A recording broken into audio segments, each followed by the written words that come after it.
I'm going to do a little intro, and then we'll have a conversation. Sounds great, man. Sounds good. You ready? Let's do it. Cool. Let's do it. What is up, podcast, and welcome to the Race Plays Podcast Network. I am just chilling here with my new friend, Austin Hein. Austin is a mixing engineer from Los Angeles, California. Austin, welcome to the show. What up? How's it going, man? Thanks for having me. Good, man. We were just I had Solanas on the show on Tuesday, and he did a great job. And we were just and I was just talking to him, and we were talking about his passion for music, of course, and his passion for guitar and everything like that. And then we got into a little conversation of like the way the sound comes out. Like the band can do so much. You can have a great guitar player, you can have killer drums, which they do. You can have a killer bass player, which they do. You can have an awesome vocalist, which they do. You can have all these pieces together and great songs, but somebody needs to sit there and coordinate and drive the sound so that it comes out like what you hear with Forgotten Legion, which we talked about was super clear, bro. And we credited that to you, my friend. And I think that's where you came in. That's where he started talking about you. Awesome, man. Well, thank you. Yeah. No, it's just, it's my biggest passion. I just want to take their vision and just put it on the computer and put it out for people to listen to. Awesome, man. And so for those who were not listening to or haven't listened to Tuesday's show, let's go ahead and play a little piece for them. Can you see that? Yes, sir. Cool. I'm going to play Burn real quick so they can hear that little hammer on craziness. Ready? Let's do it. Tell me if you hear this.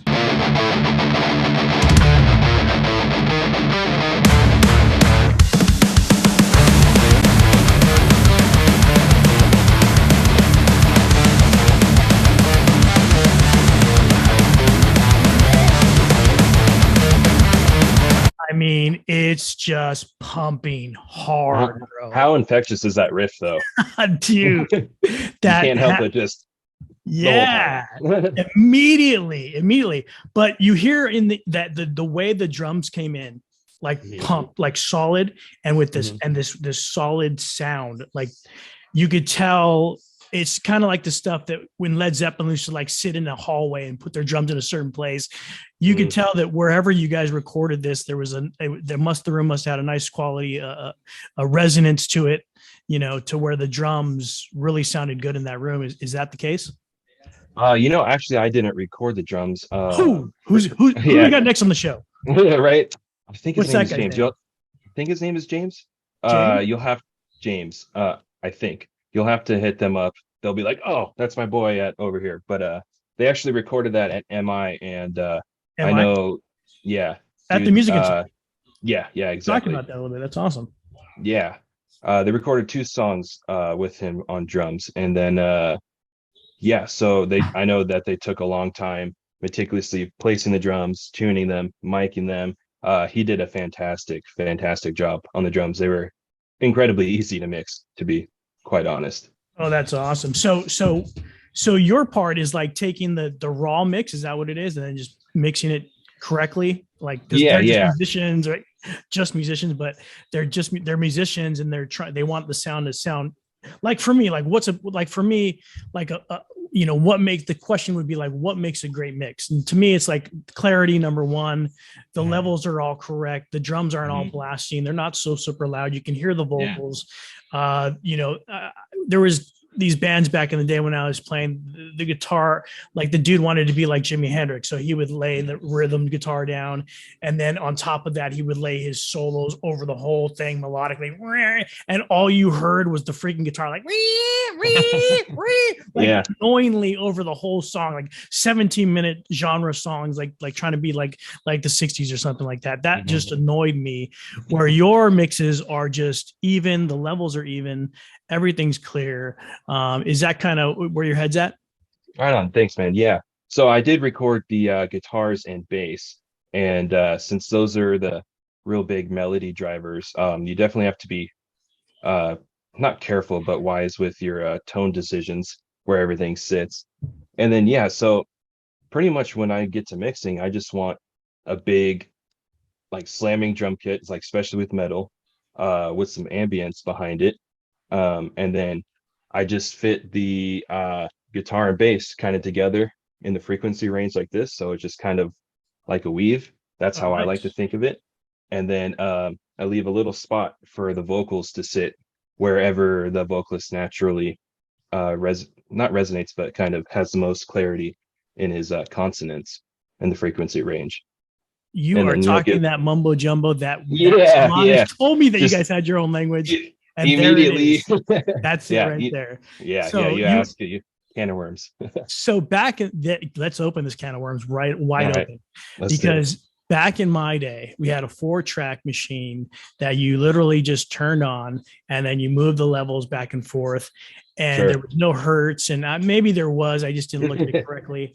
You're literally looking on a computer screen, I can imagine, and you're seeing the hertz of each thing, and you're actually placing things in the right place. Is that what you're talking about? So theoretically, visually, there's definitely EQs now that will help you kind of see what's going on, but it definitely takes a handful of years to kind of fine tune your ears, adjust, and figure out your own taste on where you want everything to sit, and then you can kind of go off of a visual guide. But if that's a real slippery slope, because if you start getting too visual and scientific, then your music stops sounding musical and then it stops Mm. resonating.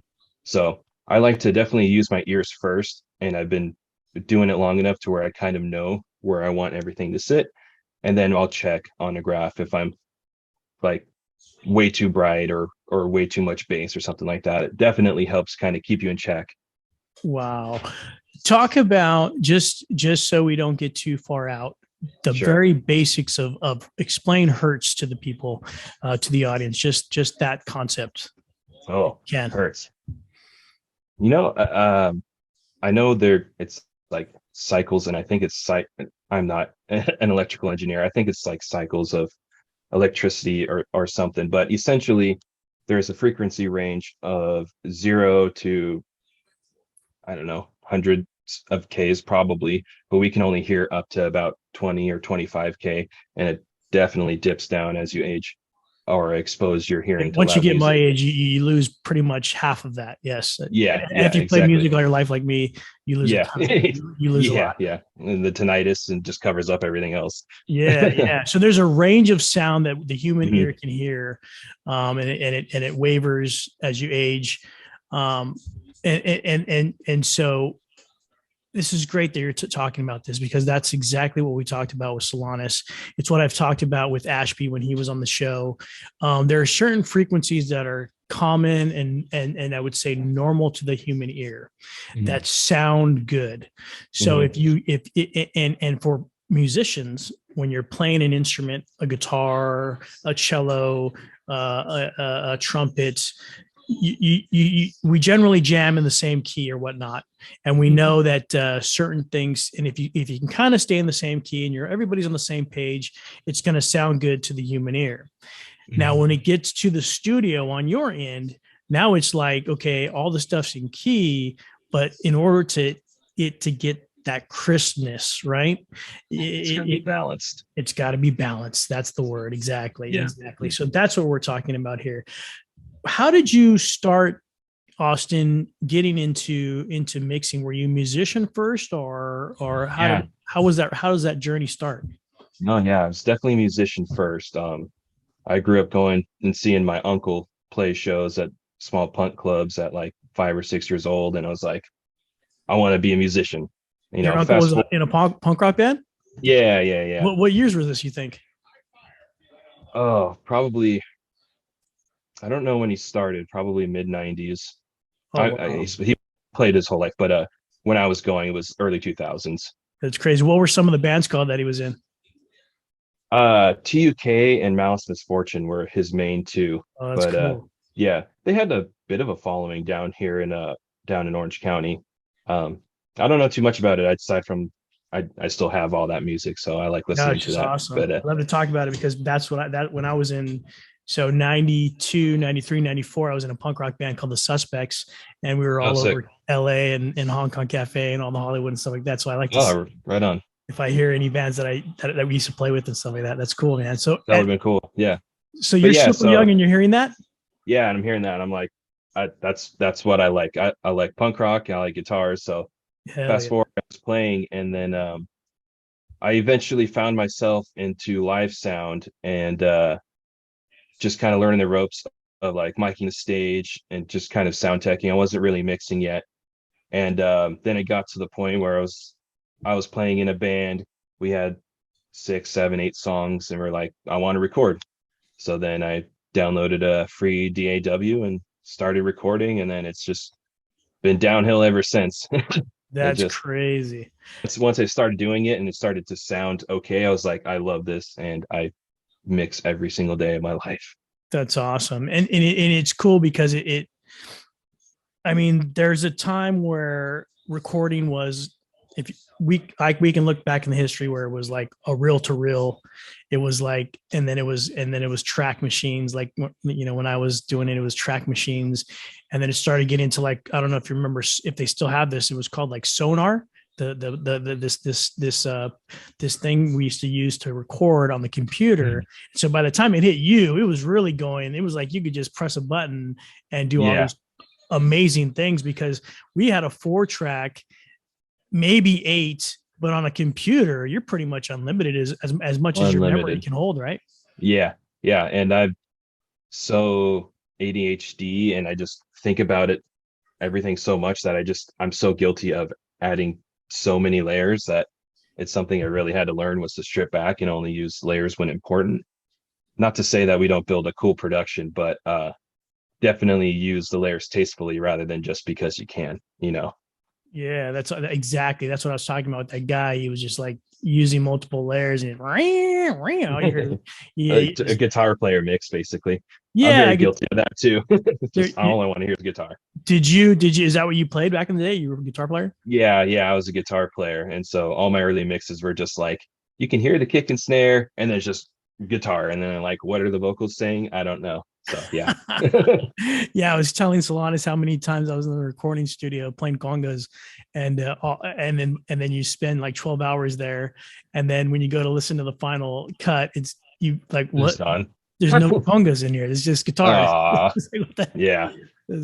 It was funny. Like that's what we're talking about. It's like crazy. So you have to kind of like, so a lot of mixing engineers will start off playing music, of course, playing instruments, and then you kind of have to, you're kind of almost like this middle ground, or this, you Mhm. kind of have to be balanced in a sense, where the word balance, like you have to have all the Mhm. mix balanced, everything. You can't be too much guitar, you can't be too heavy on the bass, you can't be too heavy where the drums are too loud. It's all a So game of compromise.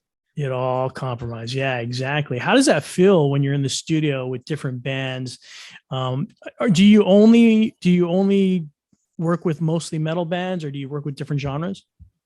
So my main is gonna be metal and skate punk, but I did a rockabilly Nice. and like dirty blues album last year, which is like some of my most proud work.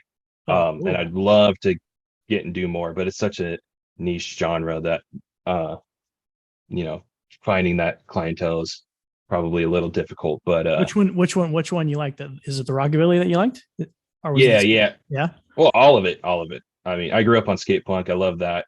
Got into metal pretty early on. I love that. I've always loved rockabilly, so I just like working on music, to be completely honest. But Nice, nice. yeah, But that rockabilly really hit you when you heard it. You're like, wow, this is pretty cool.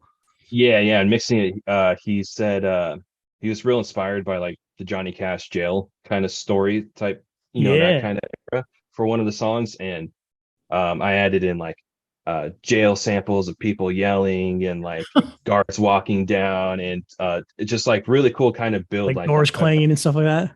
yeah, yeah, just build a soundscape and just kind of it really feels like you're there. That's what I really like doing. Is That's just kind of great. putting you into the mix. How do you work with? A, give me a situation where obviously you've got a lot on your mind. You're ADHD, you're able to handle that because you can think about many multiple tracks, what you got going on in the back, where you can add in, just Mhm. take out. You've got sounds in your head that you possibly want to work with, and then you also have, in this small studio, many times I'm sure you have many personalities. Have you had situations where it's just some people are a little crazy? Well, the Fleetja guys can definitely get excited. Wow, we're now we're getting Just- somewhere. Let's talk. right.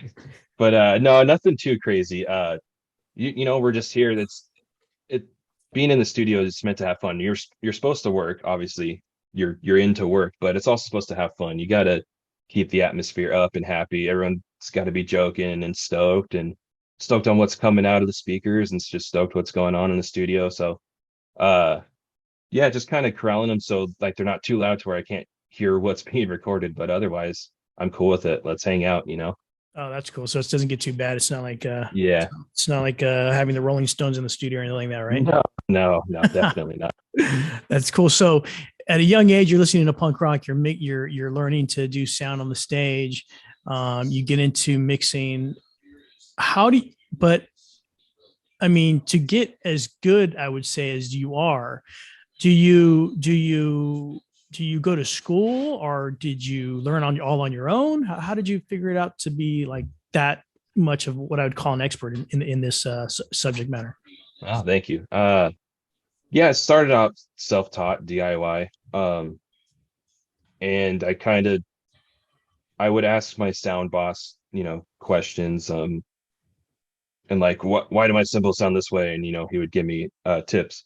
And then eventually I just kind of got fed up with my stuff not sounding immediately excellent, that I eventually found some courses online that I Oh, took and watched a dude mix some pop punk, some metal, a real great. cool ambient song. Kind of gave me a real good starting ground to go off of. And then after that, just really researching my favorite albums and who mixed them, and reading any interview I can or a tip that they say, and just kind of went from there. And I just built my tastes up from just from that, really. That's incredible. So basically self-taught, learning on the online, and then researching bands that you like, researching. Yeah. And, oh, and you know what else is actually Jay Moss. I started doing a mentorship with him earlier this With year, who? and Jay Moss, Jay he's Moss. Who's that? He's gonna be on my show. Who's that? right. He's an awesome producer, engineer, and he played in a band called Defeater. Uh, yeah, he's awesome. All Wow. his records sound great. It's super cool punk dude. He's just like no bullshit, just wants to get in and work and make some real cool records. Do you think that? Do you think it sounds to me like okay, like I don't like say if all I listened to my whole life was classical music, or and I'm a professional classical music engineer. Mhm. You think there's a certain thing or a certain way or a certain technique, because you said that you figured this out by watching these guys online, and you said that most of them were like punk rock or metal. Is there a specific way or a niche or a certain uh, characteristic way that you record punk rock and metal versus genres like classical or rock and roll or stuff like that? Yeah, you just kind of have to like, match the intensity of the music to how you record, as terrible of an answer as that is. Um, I don't know, you just really you mic everything up, you try and make everything pretty isolated because it's kind of a more of a modern thing. So you mic everything isolated, try and remove as much bleed as you can from the drums, and really you just kind of crank the amps and play hard, and there's your sound. You throw some mics up and you're good to go, really. So is it almost like well so it is different because it's like if you were at a club and you were the guy that had to mix for the night. If Mhm. you have a funk band coming in, you have the levels at a certain pitch. Where if you Mhm. have a metal band coming in, you might lower it a little bit, or Yeah. because they've already got the power mics or the power Yeah. amps, and Hmm. so they're coming in. So you kind of have to have that understanding of hard metal, hard Yeah, pushing just sound, kind of. understanding of how sound works, really. With like a classical thing, they'll be super mellow, very dynamic. you'll probably want to contain it just a little bit, but also let it breathe because that's the nature of that kind of music. And then with, rock with the loud amps, they're super compressed, super loud in your face. They never let up. And then so you have to match that intensity with the drummer. So he's got to play harder. You have to hit the drums really hard with compression. You have to hit the singer with a ton of compression. You just have to get everything kind of where where it needs to be, I guess. Yeah, Um, no. I think the way you're talking, bro, it sounds to me that you've been doing it for a long time. So, yeah. so, so it's almost like the answer is almost like it's like a cook who cooks. Mhm. You ask him, how do you make the meatloaf? He's like, well, you put the hamburger together, it's a couple onions, you put the at the end, maybe you put a little, take it out of the oven, put a little ketchup on top, boom, and like that's all he says. Yeah. So the way you talk is like that. It's like somebody who's been doing it a long time. It's like you put these guys in a studio, you crank the mics to a certain level. Most engineers would be like drown those guys down and tame the beast and make it so it's not so crazy loud because Ray's gonna get upset. He's an old man. You're like, I understand this music, I understand this genre, I'm gonna let it breathe, I'm gonna pull it down. It's almost like taming a fire, Yeah, cooking with kind of. fire. Yeah, controlling that fire, definitely. That's awesome, bro. Did I do a good job at I think you did a pretty bang up job. I like that. I love food and I love music, so I think that was pretty spot on. those are the two things I love the most, music and food. So I can talk Right? all day about those things. Um, how do you I was gonna say, when you choose a band to work with, band approaches they're like, I've heard of Austin sounds, I want my sound to sound like Foreign Legion or Forgotten Legion or whatever bands you work with. I want it to sound like that.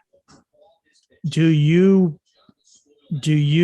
work with everybody, or are you pretty like you're like, I'll there's certain ones you might work with. Some have you ever turned anybody down? I should say that's the question. Yeah, I turned down a potential client. Just he played and recorded music that is just completely far gone from what I can do and my abilities. And I just politely told him that I think he'd be better off with somebody else. Um, but otherwise, I'll take anything with a guitar and a singer and some drums and a bass. Throw it at me, I'll do it. That's awesome. No, I think Mhm. it says a lot about understanding your abilities, right? Mhm. I think most people could be like, well, I'll take the gig, Mhm. whatever pays, let's get it done. But you understand your abilities, and how far they go, because Yeah, yeah. It ultimately it's the end product is your product. So you want to do the best job possible, or at least I do, and I know what I can do the best job possible on. And so, I want to take on those clients and help them out and probably steer like I guess EDM would probably do their own producing and mixing, but it was like a mariachi band that I politely turned away just because well, you don't speak Spanish. What's the matter with you, man? I just have no idea how to mix that at all. So Yeah, that's you're it smart. It's yeah. because it would be challenging because a lot of it is very acoustic. Their Hmm. instruments are a lot of nylon strings and a lot of acoustics, wooden sounds from the wooden guitars. Hmm. I'm sure I know they have acoustics that plug in, but to get that quality of acoustic like that Yeah, mariachi sound, it's a whole different whole ballgame. different game. And I don't listen to that music, so I don't know what is quote right or good or kind of what's to be expected of that genre. So I felt I probably wouldn't do the best job of it. That makes sense because you spent your whole life researching metal bands and punk rock bands Hmm. and hard bands. So you're right. You have no idea. It's like, Hmm. it's like you know, me flopping around with French cooking. It's just it's kind of funny. That's my wife laughs at me. So yeah, it's smart. It's smart. It's a different. You have your pretty much the way you do things, and it's important you stick to the things you know. That's a Hmm. super important thing for any business out there. And it's like like you said, your name is on that, your stamp is on that, so people are going to know that you did that. Your name's going to be all over it, the producer, the engineer, your name's going to Yeah. you're going to get credit for that. So it's important. It's important. Because like if you're just gonna rush somebody through and just kind of uh go through the motions with it, they're not going to be as stoked on their music, and then nobody else will want to. It's you're hurting yourself and you're hurting the band. They're not stoked, and then people won't be stoked on it and come to you for your for your work. So do the best you can. Do you think that's why your this probably goes back to the question where I asked about studio culture, and Mhm. where they're working with somebody that understands the genre. They're not working with this guy that is like some old guy like me who's just like, I used to record Crosby, Stills, and Nash. I know what I'm talking about. You Yeah, boys yeah, just get back in the glass and do what I tell you. yeah, So the studio dynamics are much better because you understand them. yeah, yeah. And then music and everything evolves with time, and you have to evolve with it. Audio wise, people tend to start to expect certain things, so you kind of tailor that way, but keep true to yourself and your sound, but also tailor to what's starting to be expected. Like since the MGK pop punk album, MGK, what is that? Is that I'm uh, talking about that? Tell yeah, me about that. Machine Gun Kelly. I was Machine like, Gun Kelly. I know who that is because I know yeah, he's with that chick, this hot chick. yeah, Machine. the Tickets to My Downfall, I think it was, had a really big low end, like almost like trap low end. So now the focus is, at least what I'm seeing, is an emphasis on low end, to compete with all the trap stuff that's all Trap's very popular popular now. and Yeah. and things like that. Yeah. So you just kind of move with it, and you just work with their vision, and make something cool, make something original. You don't want to get too dated, go too far into the stereotypes of the time and be like, listen to it, oh, that's a 2009 mix, or oh, that's just after MGK and Big Low End, things like that. Yeah, a lot of the newer cats, they get really hung up on labels. Like a lot of the bands before, we could just say that's metal, that's punk Hmm. rock. Now a lot of these Yeah, bands have like 10 different labels. Like, what the heck is yeah, that? for They're sure. made of so Yeah, many things. Like yeah. ever since I went away, like they made up all these things. Like, well, they're soft core rock metal, jelly swap, duba daba with a little trap Right, yeah. side action. Like this is Gotta be unique. metal, rock, punk rock. Just keep it simple so I can keep track of you guys, for crying out loud, you whippersnappers. Right. Um, Straight talk up. about being as an engineer, having Yeah. to have sort of that kind of like that arrow in the mix, that kind of, because musicians kind of can be all over the place when they're trying to Mhm. create this piece of music, and it, as a whole, especially when you're doing an EP, a longer Mhm. piece. You're not doing, maybe you're doing single, that's easy, we'll get a single out, boom. You're doing like 8, 10, 12 songs, and you want it to fit in like a masterpiece of music, right? I Sure. used to call them albums. I have a stack of albums over here to my right. uh there's a certain thing or respect that musicians have for engineers because of the way that they can take our ideas and guide that creativity into a full-fledged actual thing that's gonna work, period. Mhm. What helps you have that kind of, what's the secret, do you think, of most engineers that are like that, with that kind of leader mentality?